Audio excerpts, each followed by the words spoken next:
Yeah, the title is real. It was stupid then, it's stupid now. If you've never heard of this show, that's pretty common. It aired originally on the cable station USA.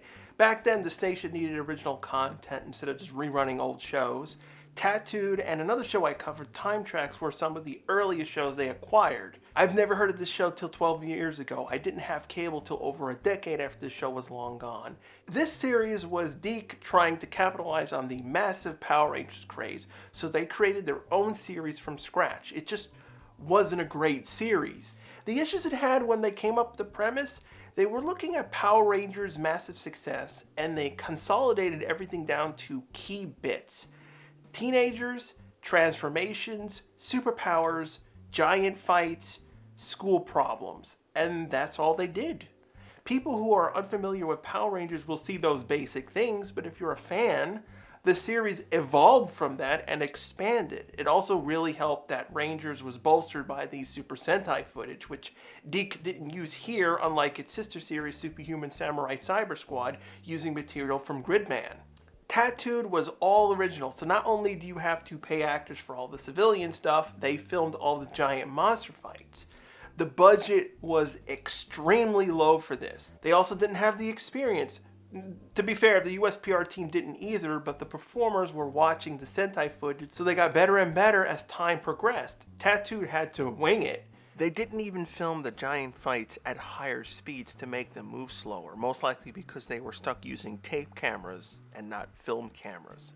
The thing I was disappointed in was that the main actors were not skilled in any form of martial arts, so they had this limitation with the stunt performers being stuck as giant fights only. It caused a huge disconnect. The series couldn't even afford to shoot outside. You'll quickly start hating on the endless repeats of establishing shots within an episode. About the plot, it follows 4 teenagers, Gordon, Laurie, Drew, and Swinton, who are chosen by an intergalactic survivor named Nimbar, basically a giant glowing blob, to stop the evil Gorganas from taking over.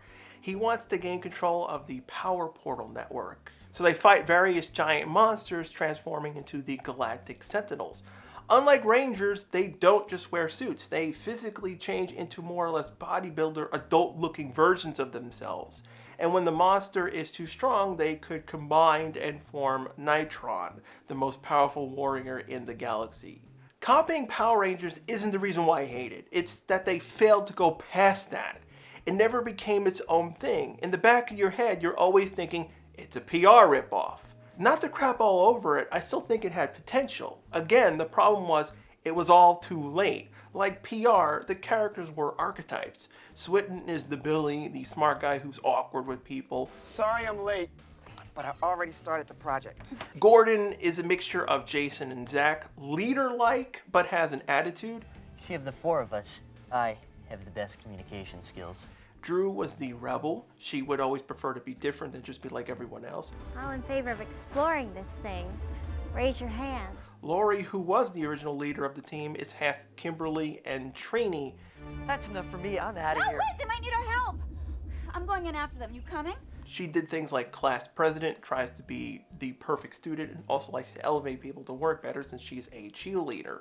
The characters are fine, but don't go farther than this. I also really hated the acting. PR's acting wasn't great when they started, but they got better as they went along. They're basically stuck in Blue's Clues talking, where everything is enunciated so heavily it never fully feels natural. Let me guess.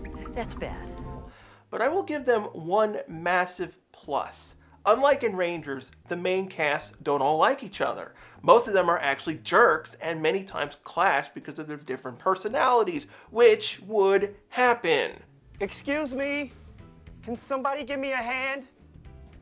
That's okay, I got it. Which is the one area of character growth they did, where they eventually got along.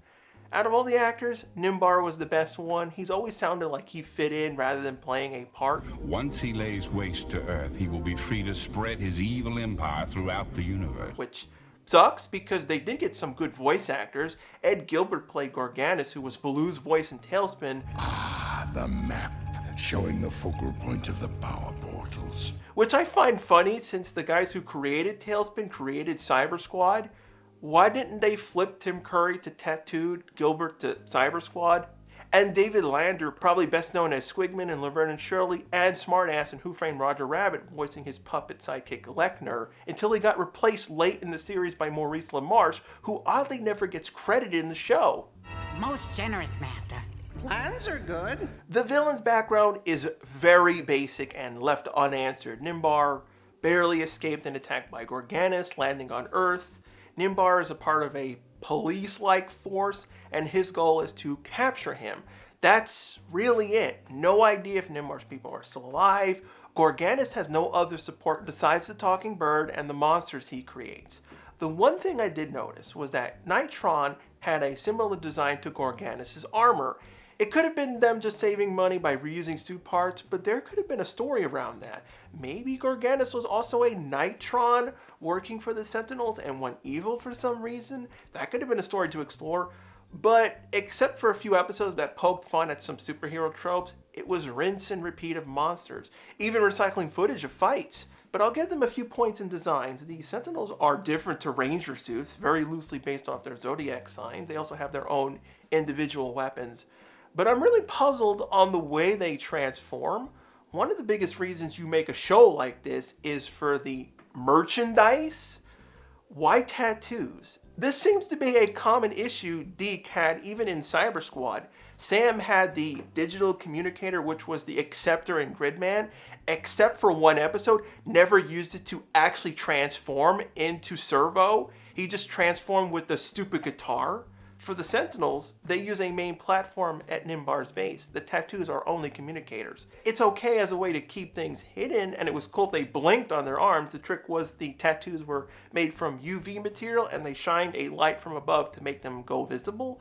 But it would have made more sense to have an actual item they could use to change anywhere. It's why Sentai went away from chamber henshins after a handful of seasons. The giant fights were very lackluster, even though they had a skilled stunt choreographer. Two big problems. One, the set was way too small. You could see they were always right next to the wall, so it limited fights. The fighting wasn't even really there. It was mostly do a light kick, a flip, then strike a pose. Yeah, PR does that, but the fights aren't just that. There's also mistakes, like you could see Centaurus' performer just walks off the set. Mixed with all this, 90% of the monsters don't speak or have a personality. It's always the same thing. They appear on Earth, attack some orange mountain area next to some power plant, rinse and repeat till they made a city set for a few important battles. This is why I had wished they had also did stuff outside with their Sentinel forms at normal size to mix things up. And they can be normal size since they had one scene like that in the pilot episode. And number two, while the stunt actors can handle the gymnastics and posing, they couldn't suit act. Think season 1 MMPR when they didn't do that right. The series sadly got no ending, which is really annoying because in the final episode they almost beat Gorganis, but I guess they thought they'd get a season 2 at the last minute. Now, not everything is bad. There are things that were a good idea. I started liking it during the last 10 episodes. The writers started getting their footing. They just needed a little bit more money. The characters were okay.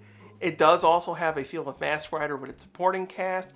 And even though it was billed as a school show, they used more of the coffee house, so it gives you some Friends vibes. The school they use, funnily, is the same one that Boy Meets World started using from season 2. I think if the show was able to film outside, use the Sentinel versions of the characters in more situations, because Nimbar explained that their powers are from other beings that closely resemble them. Think Digimon Frontier powers. They could have done episodes where their powers split off from them, or they go evil and have to work together. Give other characters for Gorganis to bounce off, not just that bird. Why do you think Rita has Goldar, Squat, Babu, Finster, and Scorpina? Because she'd be really boring without them. If any of these suggestions got into the actual show, I think they could have pulled off a second season. But it's one of those shows that failed to capture what Power Rangers got lucky with, dying in obscurity. Thanks for checking out the review. Subscribe if you want to see more, and if you remember a movie or show that's long been forgotten, good or bad, leave it as a suggestion below. I'm always on the lookout for obscured stuff.